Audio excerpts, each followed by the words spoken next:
been on the show off and on for almost since like 4 years, 3.5 years. Yeah, 3.5. And in the entire time that we've known Prong, you've always been a three-piece.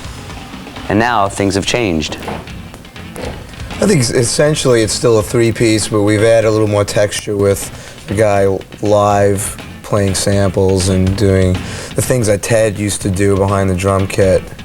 And now we're expanding on that a little bit, but not relying too heavily on samples. So yeah. Is it still like one guitar, one bass, and one drum? But you do have a new member in the three-piece. I have more than one drum.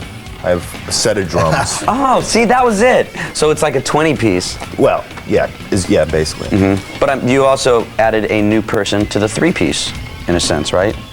Yeah, basically. Paul? I mean, Paul Raven's playing bass. Which for you guys, I would imagine, because I remember when we spoke years ago, we were both saying that we were all into like a lot of the old punk stuff and some of the stuff that's going around. You mentioned that you were big fans of Killing Joke, and Paul was a member of Killing Joke, and now he's in Prong. Yeah. So that'd be pretty cool, I'd imagine, for you guys. And for him. We'll take the Fifth Amendment. No, wow. It's been great. I would think if you were, because I know you were always Killing Joke fans, then to have a member of Killing Joke in your band, I would think would be like, right on. Not only fans are like a huge influence on us, like big time. So now, anytime we do something that sounds a little like Killing Joke, Raven like yells at us. So it's a bit of a problem. But no, it's really cool. Raven added something that we were looking for, and he's really like helping us out a lot. And you know, it's sort of an experience. But now we just treat him as another guy. You know, we don't have.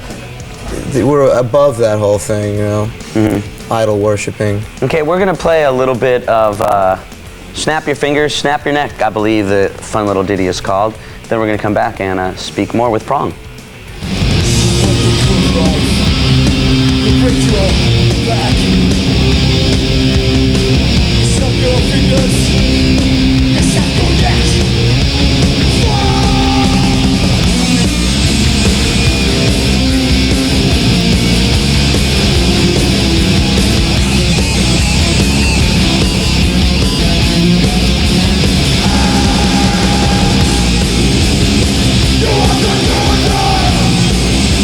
Vic, I think. That was a little bit of Prong captured live on Snap Your Fingers, Snap Your Neck. Stick around for more Headbangers Ball with Prong. For that song, I believe. Yeah, you're working on a video. Go back to Chicago and shoot the video there. I seem to always like shoot videos in Chicago for some weird. I know you say back to Chicago. Has Chicago become your like home now, or where's home for Prong? Home for Prong is many different places right now. So I just think we're more of an international type group. I like that, with a little international flavor. World music. World music. Yeah. The world beat of Prong. Now the new record is called Cleansing. Right. It's out in the stores now. Next week. Next week. 25th. Yep. You'll be able to get it. And tell me some things that maybe you went in. I mean, you obviously played with different members this time, but were there any other things that you went in that you said, I don't want to do this on this record like we did before? Like, what would be some of the things? Well, we use a different producer, Terry Date. Who's great. Yeah, excellent. Guitar sounds, vocals, more immediate, centering around the song, keeping it organic with the addition of higher technological value. I want to talk a little bit about the higher technological value a little bit later. Right now we're going to play a video from Prong's last album. Was this the last one, Unconditional? Right. It's like two and a half years ago or whatever. So, it doesn't seem like that long. When we hooked up with you guys in Philly. Was that when it was? That record was out quite a while when we went out on that tour, yeah, but it's been a while. Well, let's play Unconditional from Prong. Called Cleansing, comes out next week. Work with new producer Terry, who is doing work on the new Pantera record, and also did your stuff. Now, you was talking a little bit earlier about technological whatever. What are the changes that you made? But do you know what it means? Something like world beat. Yeah. Well, it's just expanding again on. We could play these songs and go out and play at a little Fender Twin reverbs and an old Slingerland kit and through a junk PA.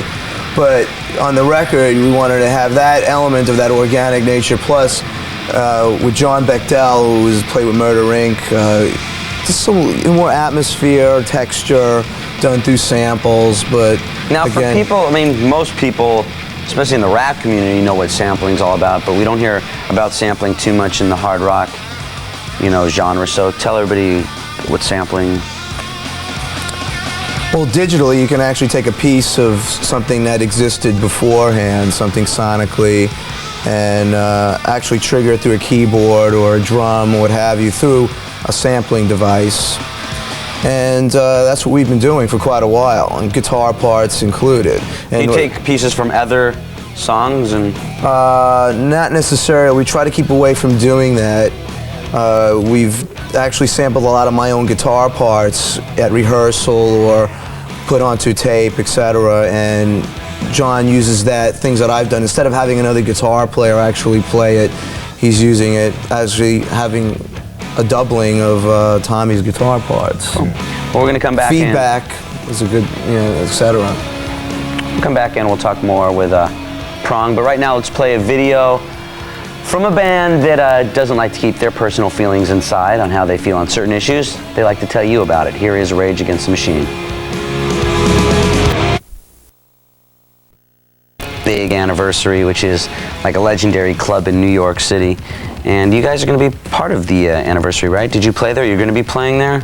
I don't know, I gotta sort of talk to Hilly about it. I worked there for like 5 years as a sound man. And I've mixed like everybody. Like?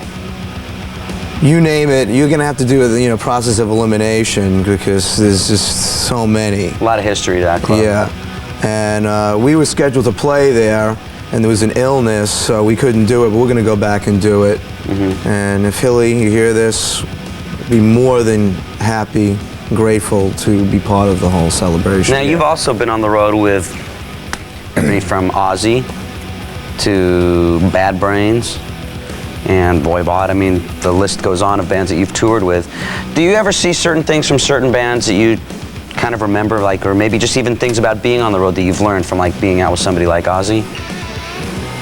Yeah, I mean, there's do's and don'ts, obviously you learn, what to do, what not to do in situations like that. But yeah, I mean, Tommy and I have come a long way since like '87 as far as just, gaining a lot of knowledge, getting a little older, as far as being on the road and in the studio. I think getting back to the album, I think that Tommy and I had more of an idea what we wanted this album to sound like and a lot more experience under our belts. Put more say rather than having some producer come in and say, this is what it should sound like, and now if you don't like it, you say, no, we want it to sound like this. It's our band. We had a vision, a year and a half ago, 2 years ago when we were writing this album, how we wanted it to sound. So I think Terry Date just pretty much, completed the vision.